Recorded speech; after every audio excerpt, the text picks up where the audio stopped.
Coming up, Vice President condemns Finfinne attack.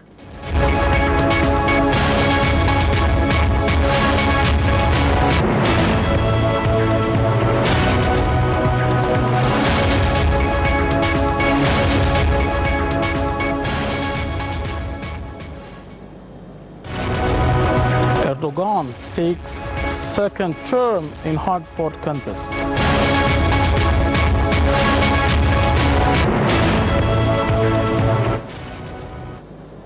Hello and welcome. This is Obian Amanor Kari with the news. Vice President of the Oromia Regional State, Tayyiba Hassan, condemned the grenade attack in Finfinne City.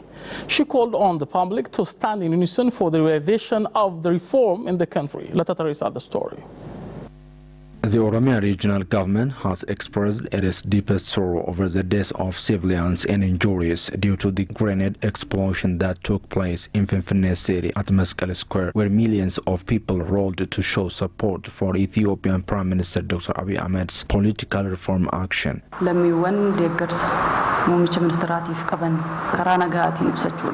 I would like to express my condolence on behalf of the Oromian government over the attacks that happened onto our citizens, who have taken peaceful role in support of Ethiopian Prime Minister Dr. Abiy for his reform action. We never forget that who have been sacrificed and injured. The Oromia regional and the federal governments would facilitate the situation and enable the victims get proper medical treatment. Vice President of the region, Tayyiba Hassan, said the contrabandists and rent seekers have been attempting to sabotage the progress being seen in the country. What happened today will never pull back the peaceful struggle of Oromo and the Ethiopian people. Rather, we would continue our struggle as we have started through peaceful way to safeguard peace and strive towards development by pledging to our people. Our people should consider that the contrabandists are trying their best to interrupt the question of our people. Our people must confront them.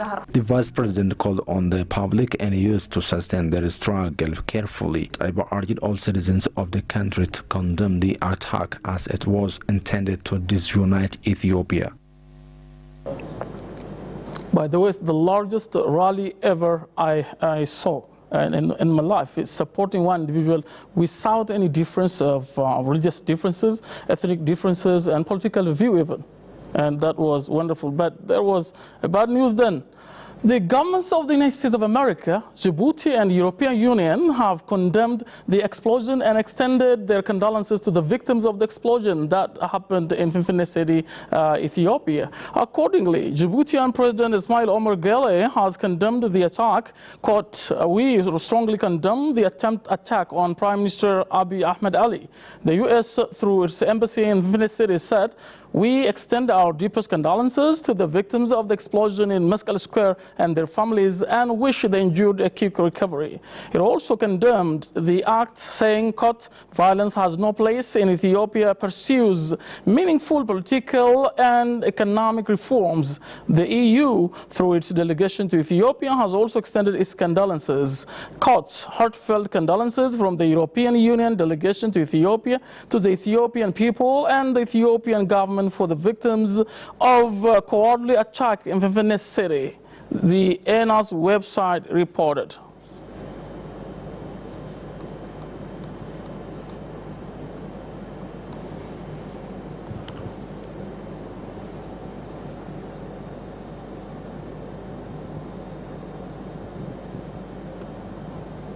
True, it's a cowardly act. I was, of course, there. The African Union and the United Nations have also condemned the grenade attack that took place in Finfinne City at Meskel Square on Saturday during a peaceful rally under the banner of peace and reconciliation.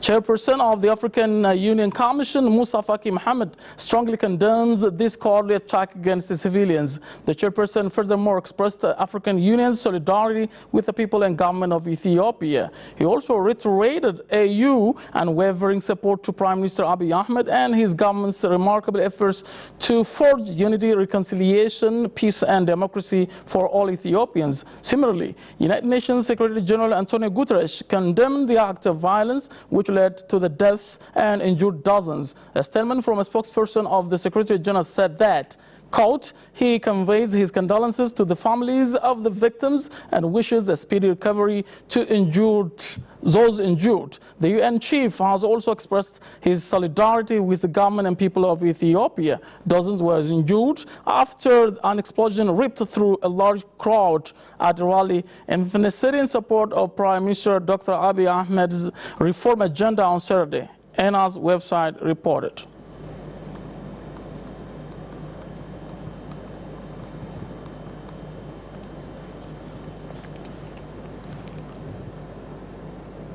Yeah, solidarity from different governments of different countries is coming to Ethiopia, and the governments of Kenya, UAE and Saudi Arabia have also condemned that bomb attack that took place in Finfinne City where dozens were injured. Kenyan President Uhuru Kenyatta, who called the attack cowardly and outrageous, offered his condolences and solidarity to Prime Minister Abiy Ahmed and the people of Ethiopia. The president said that Kenya stood with Ethiopia during this time. Quote, we stand with you, Prime Minister, and the people of Ethiopia against these cowardly people.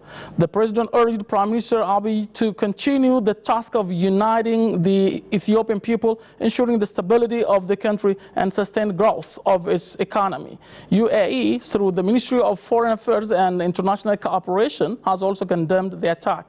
Quote, the UAE condemns this criminal and coward act of terrorism, which seeks to undermine security and stability of Ethiopia and contravene religious and human values and principles, the statement said. Similarly, Saudi Arabia has condemned the attack and extended its condolences to the government and people of Ethiopia. In a statement carried by the Saudi press agency, the Saudi Ministry of Foreign Affairs reiterated the kingdom's, quote, categorical rejection of all forms of violence and terrorism, ENA's website reported.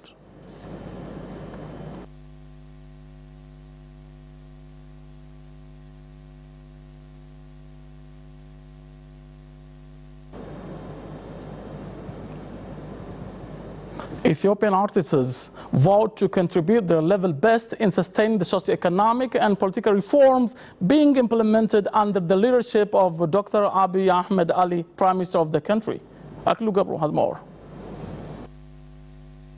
Some artists who have attended the rally in support of Prime Minister Dr. Abiy Ahmed said Ethiopia is on the right track to regain its prior glory.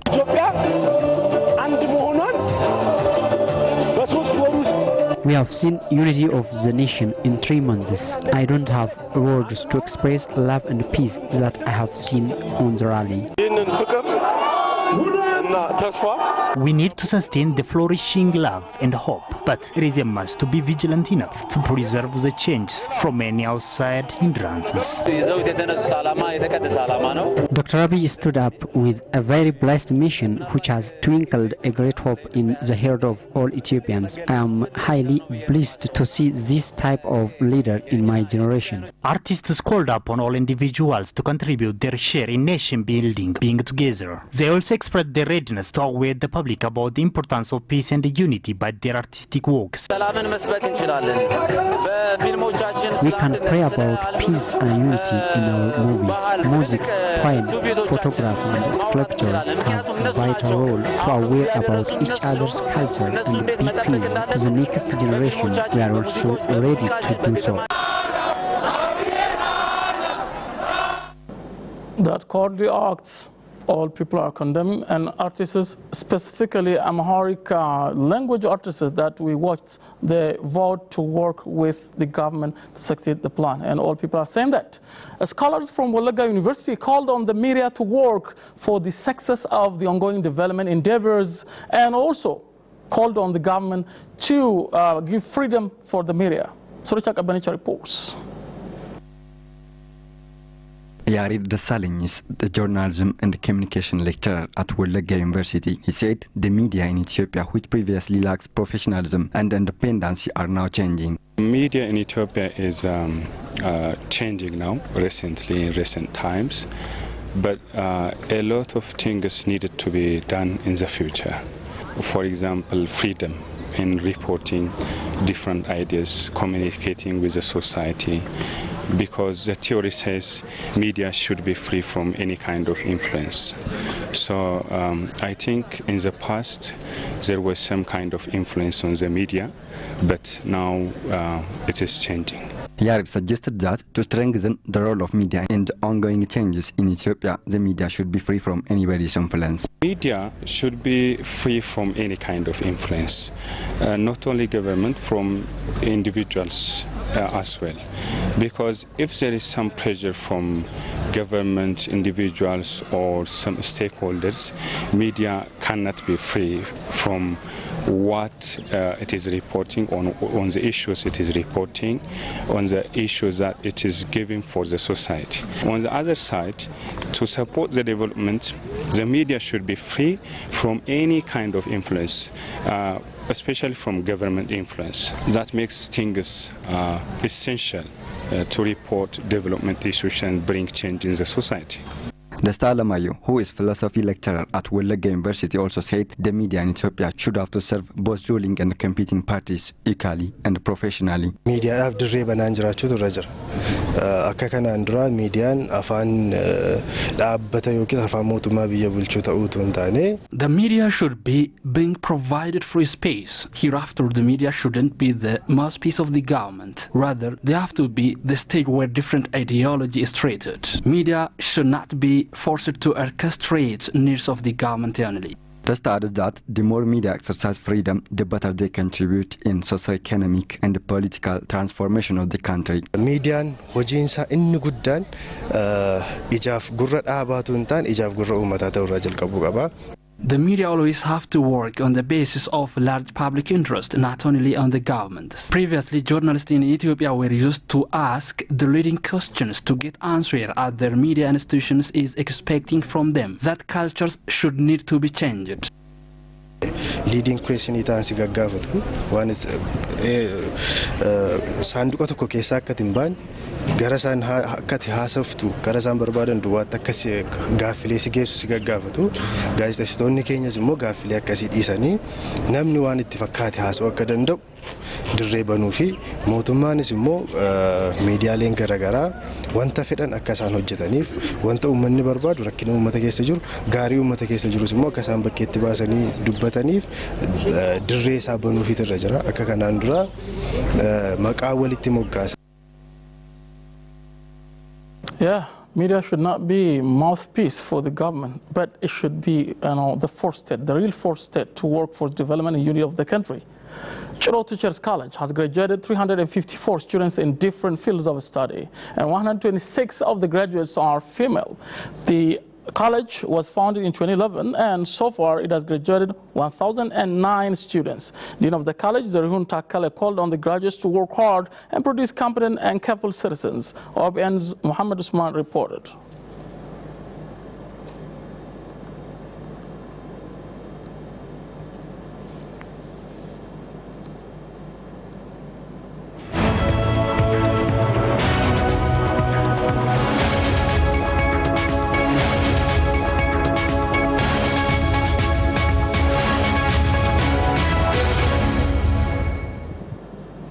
Welcome back. Now to the news from the Middle East. Turkish voters are going to the polls to decide whether to grant President Recep Tayyip Erdogan a second 5-year term to stay on power. If Mr. Erdogan wins, he will adopt major new powers that critics say will weaken democratic rule. But he faces a major challenge from center-left candidate Muharrem Ince of the Republican People's Party.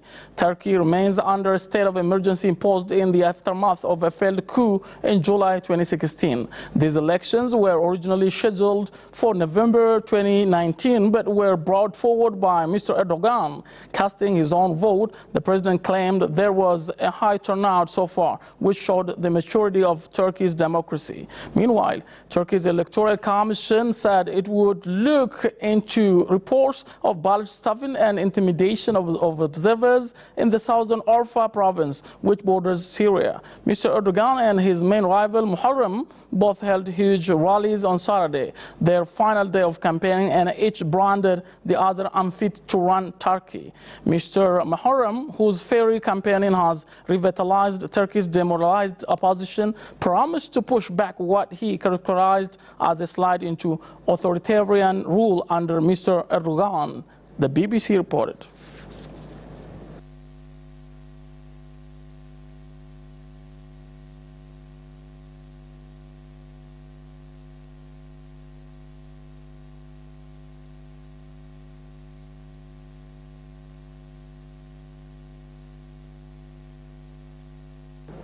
Those are the news we have for you today. Thank you for watching. Have a